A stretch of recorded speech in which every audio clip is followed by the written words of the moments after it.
Alhamdulillahilladzi hadana li hadha wa ma kunna linahtadiya lawla an hadana Allah. Alhamdulillahilladzi al-qa'il fil Qur'anil Karim. A'udzu billahi minasy syaithanir rajim. Bismillahirrahmanirrahim. Ya ayyuhalladzina amanu kutiba 'alaikumus shiyam kama kutiba 'alal ladzina min qablikum la'allakum tattaqun. Wassalatu wassalamu ala Rasulillahil Karim wa ala alihi wa sahbihi wa man tabi'ahum bi ihsan ila yaumiddin, amma ba'd. Alhamdulillah wa syukurillah, pagi ini Allah takdirkan kita bisa bertemu dalam suasana yang sangat istimewa karena kita berada di Sayyidul Syuhur atau Sayyidul Asyhur pada bulan yang sangat istimewa, Ramadan. Satu-satunya nama bulan di kalender Hijriah termaktub dalam Al-Quran. Tidak kita temukan lagi kata Ramadan selain pada ayat 185 Al-Baqarah. Itu artinya apa? Allah hanya memberikan sekali saja kesempatan nama ini muncul, dan menariknya lagi ketika dia muncul Allah menisbatkannya bukan dengan saum secara langsung, karena ayat saumnya itu 183 Al-Baqarah. Coba kita perhatikan itu ya. Tapi langsung dengan Al-Quran. Syahrul Ramadan alladzi unzila fihil Quran. Sehingga kita bisa mengatakan memang bulan Ramadan ini bulan yang sebenarnya dipersiapkan Allah untuk sebuah peristiwa khusus, yakni terkait dengan Al-Quran. Ya, jadi tema besarnya sebenarnya Al-Quran. Tapi saya tidak membawa itu pada kajian ini. Ustaz, mohon izin dan Bapak Ibu sekalian yang saya hormati, ya, Alhamdulillah ini Pak Jayadi minta saya, Ustaz ada waktu nggak nih subuh ini? Tadi malam jam 11 kali baru pulang dari daerah Bintaro. Ya insya Allah kalau Ramadan itu selalu membawa semangat ya, walaupun kadang-kadang tuh adrenalin yang dipicu, tapi nggak apa-apa ya, penting sehat kita insya Allah. Baik, Alhamdulillah saya ingin mengangkat Ramadan ini dengan tema yang kira-kira seperti ini. Dan sebelumnya mari kita sama-sama berdoa. Allahumma sallimna li Ramadan wa sallim Ramadan lana wa tasallamhu minna wa taqabbal. Ya Allah, mudah-mudahan ya Allah memudahkan Ramadan ini bagi kita, atau kita untuk Ramadan, dan Ramadan untuk kita, dan apa-apa yang kita amalkan di bulan Ramadan Allah terima sedemikian rupa insyaallah. Baik, selamat datang Ramadan. Alhamdulillah ya, kita saat ini sudah masuk di bulan Ramadan. Pertanyaan berikutnya sebenarnya adalah ini yang jarang kita bahas. Pernah nggak kita evaluasi kita sudah berapa kali Ramadan? Coba ingat-ingat pertama kali Ramadan kita di usia berapa? Biasanya kalau kita yang sudah punya tradisi itu usia Ramadan kita tuh biasanya 6-7 tahun, betul tidak? Nah kalau kita sekarang umurnya 50 misalnya, ketika dihitungnya ya 50 kurang 6 kurang 7. Jadi kita ini adalah veteran Ramadan, betul tidak? Yang sudah berulang kali. Itulah sebabnya kajian yang ingin saya sampaikan ini, saya tidak lagi membahas ya yang kaitannya dengan ya tata cara, karena kita sudah puluhan kali melewati itu. Mudah-mudahan kita terampil ya insya Allah ya. Ya, yang kemudian harus kita ini yang kita renungkan adalah hasilnya. Dari musim ke musim kira-kira kita menghasilkan apa? Dan ini pertanyaan buat kita semua, bukan buat Bapak Ibu sekalian, buat saya juga ya. Jadi ini selalu menjadi benchmarking gitu ya. Hasilnya apa ya? Nah kita coba kilas balik persepsi umum tentang Ramadan, karena ini nanti akan mempengaruhi hasil. Kalau kita lakukan yang namanya survei sederhana atau polling, biasanya saya buat kalau di dalam kajian-kajian Zoom ya, mendengar kata Ramadan, apa yang kemudian langsung terbayang oleh kita? A. Puasa, B. Etika, C. Quran, dan seterusnya. Ini kalau kita sebarkan ke masyarakat umum, kira-kira ini kata mana yang paling tinggi? Oh, oke, ya. Terima kasih. Kira-kira ini kata mana yang paling populer? Paling populer ya? Mendengar kata Ramadan itu kira-kira di pasar apa sebagainya, kira-kira mana yang paling populer?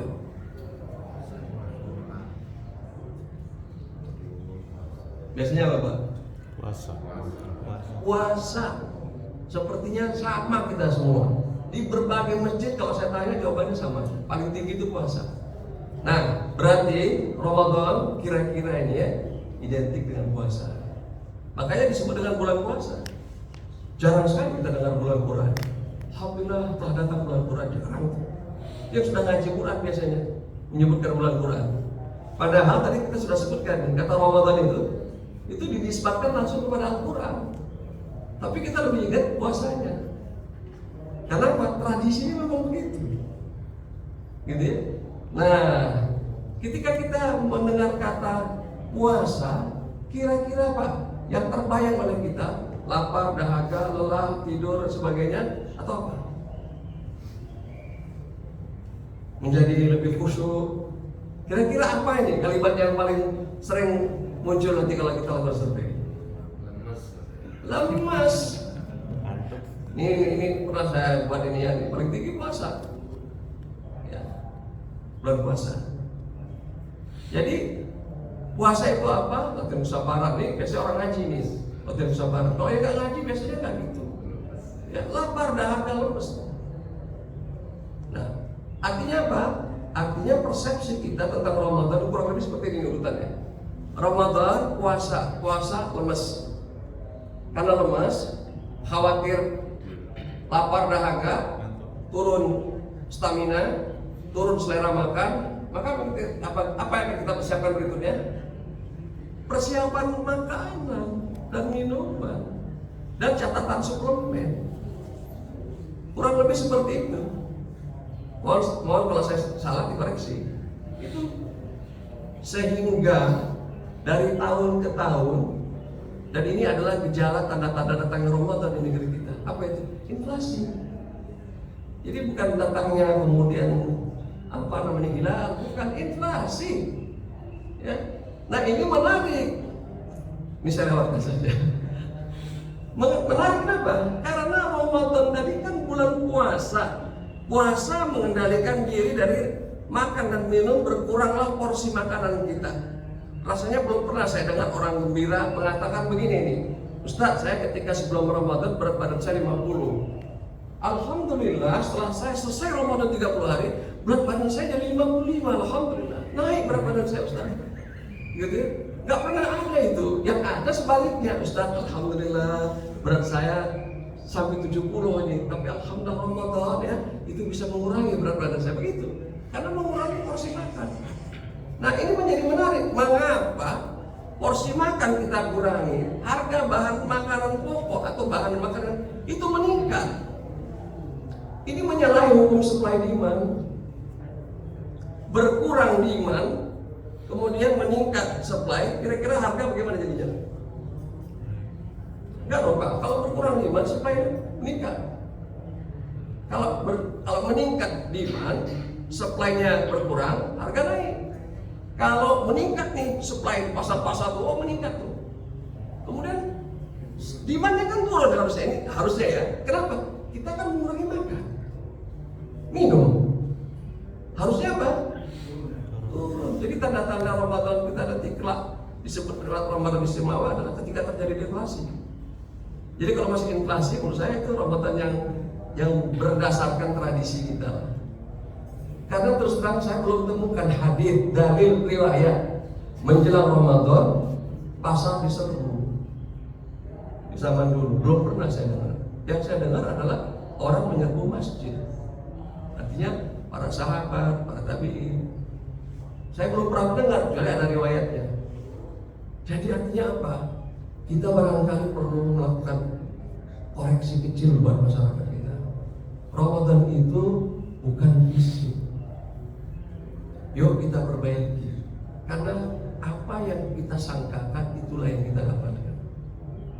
Kalau kita menyangka Ramadan adalah puasa sama dengan lemas, maka itulah yang kita dapatkan. Saya bukan sekali ini menyampaikan ini, tapi terus terang ya saya menunggu datangnya momentum di mana ya ada migrasi persepsi tentang Ramadan. Insya Allah ya suatu ketika kelak. Oleh sebab itu kemudian ya ini menarik ya, Ramadan inflasi, bukankah ketika berpuasa kita mengurangi konsumsi permintaan? Mungkin ada yang mengatakan, Ustaz, kan kita disunahkan untuk menyediakan buka puasa dan itu pahalanya sama dengan orang yang berpuasa. Betul, tapi di satu komunitas ada 10.000 umat Islam. Ketika sebelum Ramadan, begitu masuk bulan Ramadan, yang makan berapa banyak? 10.000 juga. Nggak mungkin jadi 12.000, tidak mungkin. Jadi artinya apa? Ada kelebihan. Kita menyangka setelah Ramadan masuk, kemudian orang akan berbondong-bondong makan. Tidak, jumlahnya sama kita. Ya, itu gak akan berbeda signifikan. Yang lahir meninggal itu kurang lebih sama nanti.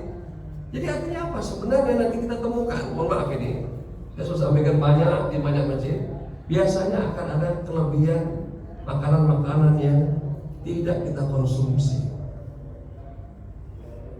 Saya ada biasa kalau pulang isi terawih, Ustaz, gitu ya, itu pasti di bawah saya itu.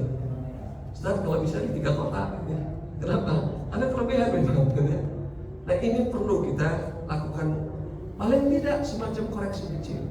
Bukan kita cegah budayanya dan dalil terkait dengan menyediakan orang berbuka, cuma berlebih-lebihannya.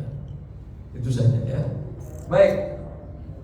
Ya, ini cuma renungan saja ya. Ya, apa yang seharusnya kita persiapkan? Ya, kalau kembali kepada kata Ramadan dalam Al-Quran yang hanya tercantum 1 kali, kata ini dikaitkan Quran, ayatnya sudah kita dengar tadi, maka seharusnya yang kita persiapkan adalah sesuatu yang bisa menjemput Al-Quran. Itu harusnya sesuatu yang kita siapkan untuk diri kita ini menjemput Al-Quran, agar Al-Quran itu kemudian termanifestasi dalam kehidupan. Ya. Yang lainnya itu sebenarnya sasaran antara. Nah ini juga ya, kenapa puasa itu siang hari? Kan enak banget kalau puasa itu dari maghrib sampai kemudian subuh. Ya Pak ya, siang kita kerja keras nih, asik kan gitu kan? Alhamdulillah gitu, begitu kita mau gitu, dia puasa aja lah. Silahkan aja, orang nggak makan puasanya begitu. Enggak, puasa itu siang hari. Mengapa? Nah ini kita perlu bagaimana anatomi diri kita. Ketika kita dinyamankan dengan fisik kita, saya yakin sebagian besar kita lupa bahwa diri kita ini terdiri dari jasmani dan ruhani. Jasmani itu terlihat, ruhani itu gak ada yang mengaku pernah melihat rohnya sendiri. Karena itu, kalau jasmani terganggu, sakit, lapar, demam dan sebagainya, dia dengan mudah masuk kita, ya, lakukan intervensi, makan obat, istirahat, sebagainya, kelaparan, kurang gizi dan sebagainya. Kalau rohaninya yang sakit, terganggu, malnutrisi, nggak terlihat gejalanya secara langsung. Tidak terlihat bukan berarti tidak ada. Padahal nanti kita baca Al-Quran, saya kira kita sepakat semua. Kalau orang mengalami gangguan rohani, efeknya jauh lebih dahsyat ketimbang gangguan jasmani. Bahkan orang yang sehat rohani, jasmani yang sakit aja jadi sehat. Tidak berlaku sebaliknya. Gitu ya. Jadi betapa rohani kita itu terabaikan selama ini. Tapi ketika kita ditekan, ya jasmani kita ini kemudian dikurangi konsumsinya, turunlah gula darah kita, jam 11 kita mulai merasa lapar dan lemas, kita kemudian juga kurang tidur dan seterusnya, barulah kemudian rohani itu kemudian mulai nampak. Perhatikan orang-orang yang menderita, orang-orang dalam situasi yang sangat subsisten, yang di titik-titik kritis, itu pasti dia akan dekat dengan Tuhan. Dia akan meronta-ronta. Orang ateis pun dia akan mengatakan begitu. Kenapa? Karena ruh kita ada. Ya. Tumastawa apa namanya di dalam Al-Quran disebutkan ya wa ja'ala lakumus sam'a wal absara wal afida qalilan ma tashkurun. Ya, Allah menyebutkan di sana, gitu ya, bahwa kita diciptakan ya, dari jasmani. Setelah itu kemudian apa? Wa natakha fihi min ruhihi wa ja'ala lakumus sam'a wal absara wal afida qalilan ma tashkurun. Surah As-Sajdah. Jadi itulah yang barangkali menjadi hikmah. Tentu saja rahasianya hanya Allah yang tahu. Puasa itu, dan di semua agama puasa itu membuat kemudian sisi ruh kita itu kemudian menjadi dirasakan kehadirannya. Dirasakannya bukan dilihat, karena nggak bisa kita lihat sebenarnya. Dan itulah sebabnya mengapa kita menikmati. Oleh sebab itu kemudian ya, yuk kita siapkan lebih utama rohani kita daripada fisik kita. Dan kita sosialisasikan kepada masyarakat kita semua. Yuk kita persiapkan persiapan atau bekal rohani ketimbang fisik. Fisik, Al-Quran menyebutkan sampai 2 ayat dalam ayat tentang Ramadan. 184, 185. Faman kana minkum maridha أو على سفر ومن كان مريضا أو على سفر فعدة من أيام أخرى. Kalau kamu sakit, kamu sulit dalam perjalanan, kamu puasanya lain waktu aja. Itu menunjukkan bahwa kalau fisik kita dimanjakan. Kalau mau sakit sudah masuk puasa. Cuma kita tinggal tetapkan batin kita kan. Kira-kira ini saya sakit beneran ya, kira-kira begitu kan. Perjalanan berat nggak? Sampai begitu Al-Quran, maksudnya memberikan kita kemudahan soal puasa maksudnya. Jadi kalau ada orang merasa begitu tersiksanya puasa itu, saya kira persepsi dia salah. Dan ayat tadi itu sampai 2 kali loh itu. Redaksinya mirip sekali, tapi terserah satu ayat, 2 ayat berturut-turut itu. 184, 185. Faman kana minkum maridun, faman kana maridun. Redaksinya mirip-mirip. Oke, jadi saya kira itu ya. Nah, ya ini sudah ini saja ya. Jika ibadah puasa hanya akan pernah menimbulkan rasa derita. Saya jadi maklum mengapa ada hadits Nabi yang populer biasanya yang dikutip adalah ya, kam min sha'im laisa lahu min siyam illa al-ju' wal 'atas. Walaupun hadits ini sebenarnya bukan kategori sahih, tapi ada yang semacam itu maknanya gitu ya, yang saya kutip di sini. Ini dia. Kam min sha'im laisa lahu min siyam illa dhama'u wa kam min qa'im laisa lahu min qiyam illa as-sahar. Rawahu ad-Darimi. Betapa banyak orang yang berpuasa dia tidak mendapatkan kecuali kemudian ya rasa haus dan laparnya, dan betapa banyak orang yang menjalani qiyamul lail dia tidak mendapatkan apa-apa kecuali tidak tertidur rasa bergadang. Gitu ya. Tapi ya semacam ini banyak sebenarnya redaksi. Saya cuma ingin menyampaikan bahwa Nabi mewanti-wanti kita kalau orientasinya pada fisik, kita lelah, capek, dan akhirnya kita takut dengan Ramadan. Tapi kalau kita angkat mindset kita, kita akan gembira. Dan saya yakin kita yang sudah ngaji dan bertahun-tahun, insya Allah kita orang yang gembira menyambut Ramadan. Karena yang gembira ini rohani kita, bukan fisik kita. Siapapun kalau puasa itu pasti lemes Pak, nggak ada kesaktian soal puasa. Ustaz puasa ya, kita lari pagi, Ustaz habis jam berapa? Jam 9, di mana? Di GBK. Insya Allah jam 10 buka itu. Batal langsung, nggak kuat, walaupun Ustaz, gitu ya. Karena Ustaz mungkin orang kan sakti, Ustaz ini. Kita ajak lari pagi gitu ya, enggak, gitu ya. Itu artinya apa? Secara fisik sama semua, dan berarti Rasulullah pun sama juga, lapar juga, dahaga juga. Ya, oke. Sekarang saya lompat. Ini lompatnya begini. Satu, saya ingin memberikan isyarat ini aja, bahwa yuk kita sosialisasikan bahwa Ramadan itu ayatnya mau di sini kepada para asatir, gitu ya. Saya tidak lebih baik sebenarnya, ilmu saya juga sangat terbatas. Tapi setelah saya baca Al-Quran, ayatnya merentang 183 sampai 189 Al-Baqarah, 7 ayat sebenarnya tentang Ramadan. Yang populer 1 ayat atau 2, atau 83 atau 85. Coba cek ya di kajian-kajian ceramah tarawih di masjid-masjid kita, ada nggak kajian tentang wanita, hubungan suami istri di bulan Ramadan? Padahal ayatnya paling panjang itu. Uhilla lakum lailatas siyamir rafathu ila nisaikum hunna libasun lakum wa antum libasun lahun. Alimallahu annakum takhtanu anfusakum fataba alaikum wa afa ankum. Ayatnya paling panjang itu. Itu tentang Ramadan sebenarnya. Dan hebatnya lagi di bulan Ramadan ini dibicarakan hubungan suami istri. Ini kan seolah-olah bertentangan dengan pasal sebelumnya, kira-kira begitu. Puasa menahan nafsu, kok tiba-tiba pada ayat ini panjang lagi, ini bicara soal hubungan suami istri. Coba kita renungkan bersama. Tapi itu jarang dibahas. Saya belum pernah dengar satu masjid dibahas itu. Karena ayat la'alla kita takut sudah ayat sampai malam 27 itu masih ayat la'alla kita takut itu. Itu jadi panjang sekali kajian. Jadi ayatnya ayat ke 184 atau 85 jarang, nggak sempat lewat ya. Gitu. Jadi ini artinya catatan buat kita. Kita belum bicara ya ayat yang 188. Wala ta'kulu amwalakum bainakum bil batil wa tudlu biha ila al hukam li ta'kulu fariqan min amwalin nasi bil itsm wa antum ta'lamun. Itu ayat apa itu? Wah, indah sekali sebenarnya.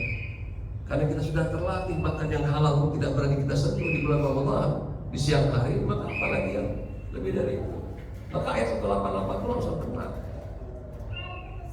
Ya ini perlu kita apa ya? Saya terus begini setelah eksplorasi.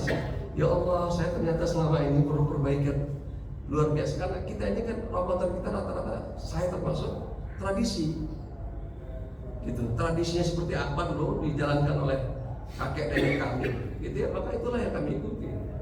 Jadi Ramadan. Kemudian tujuannya juga bukan hanya takwa, tapi ada 4 paling tidak 4 yang sebenarnya kalau kata la'alla dan harfu taraji yang muncul dari 183 189 itu, dan itu ada 5 sebenarnya. Tapi ada 2 kali la'allakum tattaqun, la'allahum yattaqun. Itu artinya ketakwaan memang menempati apa namanya itu porsi terbesar. Tapi ada la'allahum tashkurun, la'allahum yarshudun, dan yang menariknya ujungnya 89 la'allakum tuflihun. Ya Allah ya Karim. Ini artinya apa? Sukses di akhirat. Ini kalau kita eksplorasi Ramadan ini udah tuntas. Makanya Nabi menjalani ibadah Ramadan cuma 9 kali diberikan Allah kesempatan. Karena Ramadan artinya kewajiban menjalani ibadah Ramadan itu kan tahun kedua Hijriah. Bahwa sebelumnya ada orang berpuasa, Nabi berpuasa, tapi bukan itu konteksnya. Puasa dalam konteks yang lain, tapi kewajibannya turun. Ya, itu adalah tahun kedua, sama dengan perang Badar atau bersama dengan perang Badar. Baik, saya loncat langsung. Ini mudah-mudahan sekedar perenungan, tapi datanya sudah cukup lama ini. Datanya cukup lama. Saya cuma hanya kita berandai-andai saja. Begini ya, ini datanya lama, jadi sudah tahun 2015 ya data ini. Kalau kita andaikan ini, umat Islam itu 250 juta. Sekarang ya segitu lagi sudah 245 ya sekarang ya. 285. Asumsi 85. Ini juga sudah salah. Saya baru dapat dari data dari Dukcapil itu 87%. Alhamdulillah.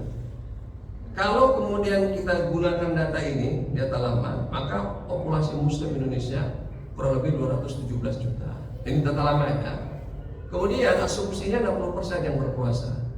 Karena yang tidak berpuasa itu bisa anak-anak, bisa juga kemudian kaum wanita, itu juga lansia. Jadi 130 juta yang berpuasa. Kemudian ketika kita berpuasa siang hari kita, itu kemudian ya kita bisa saving karena kita nggak makan siang. Satu kali makan siang sekian tahun yang lalu, asumsinya warteg itu 5.000. Kita nggak ini ya nggak menambah apa-apa ini. Kita asumsinya makan siang kita alihkan. Kalau itu dikumpulkan per hari itu 0,65 triliun. Kalau sebulan hampir 20 triliun. Kita tidak nambah apa-apa, cuma mengalihkan itu jadi infak karena kita memang nggak makan siang. Bayangkan betapa besarnya kemana itu larinya? Seandainya ini ada yang mengumpulkan, dulu saya berandai-andai, itu yang namanya jembatan Sasunda, cukup kita bayar pakai puasa aja, kurang lebih 10 tahun itu, maka puasa bisa membayarnya. Sekarang ada dana tentara, ternyata kita perlu cadangan dana seperti itu. Ini sebenarnya nggak nambah apa-apa, karena cuma kita ngehemat makan siang aja, kemudian kita alihkan. Toh kita makan malamnya hampir sama dengan buka puasa, selesai. Coba ada dihitung-hitung, ya. Maka saving yang kurang lebih sekitar 5.000, kalau salah mungkin 10.000 dikalikan. Ini kalau angka sekarang mungkin sekitar 30 miliar, ini triliun, gitu ya. Bayangkan betapa besarnya. Mudah-mudahan Allah Subhanahu Wa Taala berikan kita kesempatan ya, menghimpun seperti ini. Saya tidak tahu caranya, mekanisme, tapi saya buka saja. Saya yakin inilah rahasia mengapa Ramadannya Nabi itu gak lama, 9 kali, tapi peradaban langsung muncul, kuat langsung, gitu ya. Kalau kita kan kelipatan 9 ya, gitu ya. 9 kali 1, kali 2, kali 3. Sudahlah, kita ini bersyukur aja. Yang penting kita nih orang Islam, bisa Ramadan, bisa ini, itu sudah sangat istimewa. Tapi kita kan ada benchmarkingnya adalah Rasulullah, selalu merujuk kepada beliau. Maka kita lihat beliau, ya Allah, jauh sekali, tinggi sekali beliau. Kita masih jauh sekali, gitu ya. Tapi itu pun kita syukuri, gitu ya. Saya kira itu yang dapat saya sampaikan pada kajian pagi hari ini. Semoga Allah Subhanahu Wa Taala menjadikan Ramadan kita tahun ini jauh lebih baik dibandingkan tahun-tahun sebelumnya, karena kita memohon kepada Allah agar Allah berikan kita kekuatan, tambahan ilmu, dan persiapan yang lebih baik. Ya. Persiapannya memang harusnya lebih awal, tapi tidak apa-apa, better late than never. Saya kira itu dari saya. Kalau pertanyaan komentar satu lagi. Iya, terima kasih. Jadi begini, sebenarnya di kampung-kampung kita sudah biasa itu. Coba perhatikan orang kampung kalau berpuasa, itu di hari-hari ke-10 bahkan nggak sahur. Tuh bapak-bapak kita tuh kayak gitu, udah nggak sahur lagi dia, karena udah kuat. Dan tubuh itu menyesuaikan, gitu. Tubuh itu menyesuaikan dengan cepat. Gitu. Jadi rasa takut kita yang sebelumnya itu muncul, itu sebenarnya yang dengan cepat ditepis oleh hari pertama, hari kedua, hari ketiga, sudah biasa kita. Oleh sebab itu memang ini harus kita sosialisasikan lebih awal. Kan kita bukan sekali 2 kali Ramadan, kita kan bisa bandingkan Ramadan sebelumnya.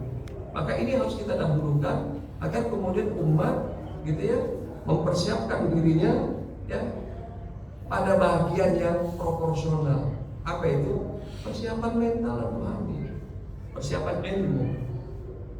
Nanti fisiknya akan nyusul dengan sendirinya, gitu ya.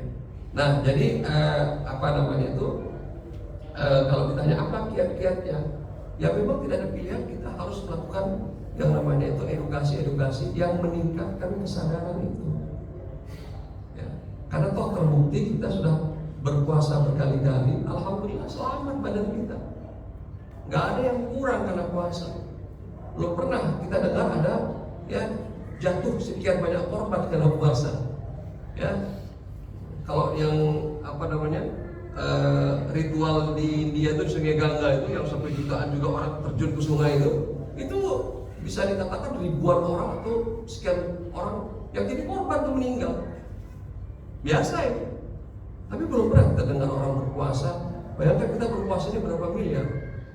Belum pernah itu jatuh sekian korban Indonesia atau diumumkan kan, alhamdulillah puasa tahun ini tidak meninggalkan keluarga. Nggak ada itu ngomong seperti itu.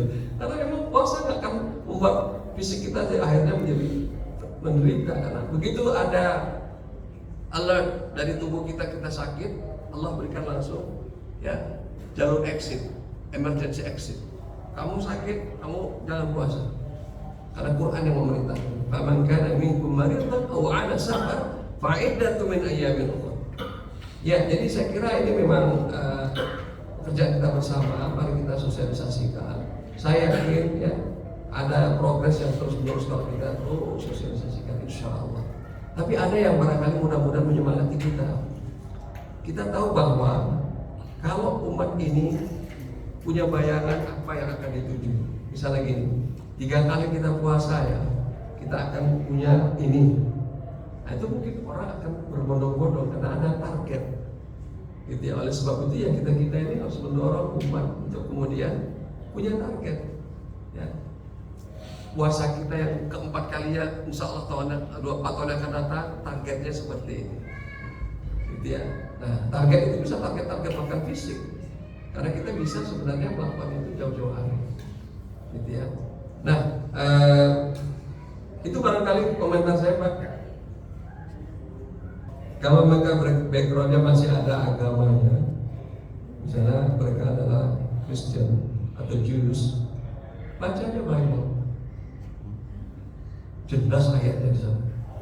Bagaimana tradisi Yahudi berpuasa, bagaimana tradisi ya, Yesus alaihissalam berpuasa. Mereka meninggalkan itu justru. Jadi kalau mereka bertanya, baca kitab kamu. Di sana ditemukan puasa, hanya beda saja tata caranya. Gak jauh beda, tapi beda sedikit lah. Itu satu. Tapi kalau dia seorang misalnya itu yang agnostik, gitu ya, yang sekuler, alam semesta ini ada siklusnya. Dan itu siklus itu salah satu diantaranya adalah puasa. Kalau kita ingin melihat seperti itu, paling mudah itu pada hewan, pada ini. Coba lihat itu, ular itu kalau sekiranya setelah makan dia puasa. Enggak kelayapan tuh setelah makan. Dia makan 1 ekor apa terus dia kelayapan. Enggak sempat, Pak. Dia berhenti sampai sebulan tuh bahkan puasa. Ya, baru dia ganti tuh kulit. Yang namanya ulat bulu apa gitu ya. Kalau nggak puasa dia nggak akan jadi kemudian kupu-kupu atau ngengat. Mekanismenya alam seperti itu. Ya, jadi kalau ada orang pertanyakan itu, dia mempertanyakan alam sebenarnya. Yang kita kasih fenomena alam aja. Anda percaya nggak alam yang diatur seperti itu? Ya kalau percaya, itulah puasa. Puasa ini panggilan natural sebenarnya pada diri kita. Makanya sebenarnya yang beruntung itu kita. Karena apa? Kita diberitahu dulu. Yang nggak tahu kan nyari-nyari melalui riset sebagainya. Akhirnya menyimpulkan. Sekarang ini banyak sekali, gitu ya, metode-metode untuk merangsingkan tubuh. Bagi laki-laki itu di YouTube banyak sekali diiklankan dengan yang namanya itu puasa intermittent. Tahu nggak? Ya, jadi tinggal ngatur sebenarnya irama puasanya agar dia kemudian turun berat badannya dari sekian dan kemudian six pack, kira-kira gitu. Kok mau dia puasa seperti itu? Kan puasa itu sebenarnya, hanya beda sedikit saja, gitu. Jadi insya Allah orang-orang seperti itu bisa kita yakinkan bahwa puasa ini bukanlah disediakan Allah untuk khusus kita, tidak. Kita mengikuti panggilan alam yang Allah ciptakan, tapi lewat syariat, sinkron sebenarnya. Maka kita berpuasa. Itu pun kita puasanya bukan puasa pati geni, puasa muti. Puasa-puasa yang itu kan puasa-puasa yang kemudian wah makan gak minum, enggak. Puasa kita puasa-puasa sehat. Gitu. Bukan puasa menyiksa diri gitu. Nah jadi insya Allah mereka tinggal kita tunjukkan contoh-contoh. Makanya lihat backgroundnya apa nih yang ditanya ini. Kalau background yang sempurna kita berikan hanya bahwa di alam semesta ini mekanismenya begitu. Gitu. Jadi akhirnya dia akan dengan sendirinya melihat fakta kan gitu ya, bukan melihat dari sisi agama dulu, tapi fakta alam aja. Insya Allah gitu ya. Ya baik, jadi mari kita syukuri. Ya, dan kita beruntung sekali karena kita sebagai muslim diberikan Allah satu fasilitas ya, ibadah yang sangat istimewa. Sebulan penuh kita berpuasa di siang hari. Tentu kita berupaya agar puasa-puasa kita tidak sekedar latihan fisik saja, tapi mudah-mudahan meningkatkan kualitasnya dan efeknya gitu ya. Dan ini catatan tersendiri lagi khusus buat kita di negeri Indonesia. Kita punya hubungan emosional dengan Ramadan. Kenapa? Takdir Allah, proklamasi kemerdekaan Republik Indonesia itu di bulan Ramadan, di hari Jumat jam 7 atau jam 8 pagi. Itu takdir Allah. Padahal Bung Karno, Bung Hatta belum mau memproklamasikan, diculik karena sedang pro, dipaksa. Anak muda ini tangan-tangannya dipakai oleh Allah, kira-kira gitu kalau menurut saya. Kenapa? Itu kalau lewat tanggal 17 atau 18, itu vacuum of power-nya nggak ada sudah. Belanda masuk, Sekutu masuk, selesai.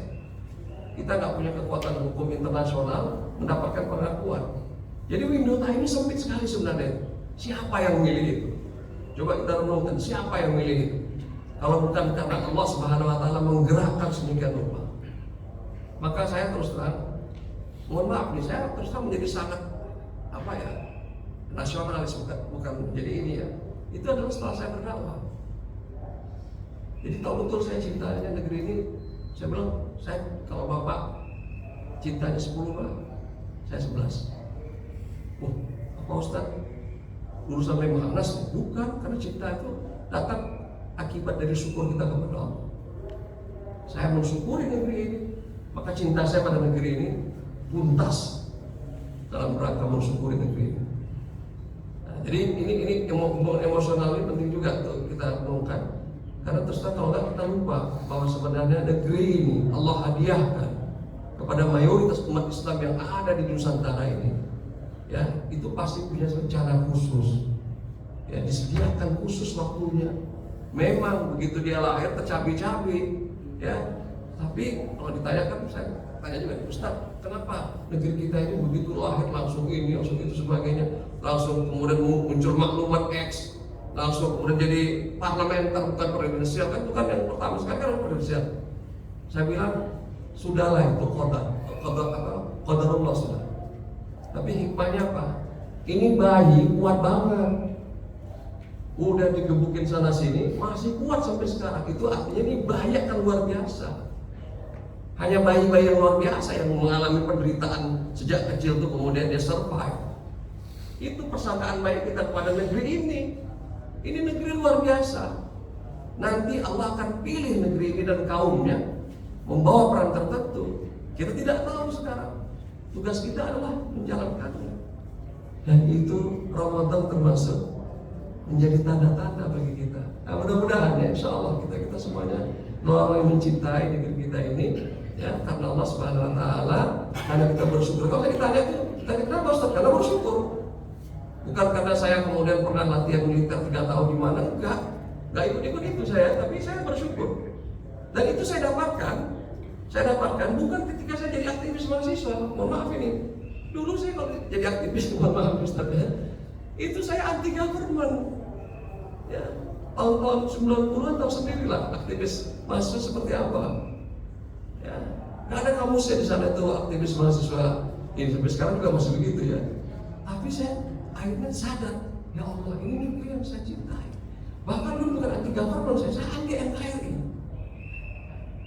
Saking ekstrim jadinya. Ternyata, ya Allah, ini negeri yang harus kita sayangi.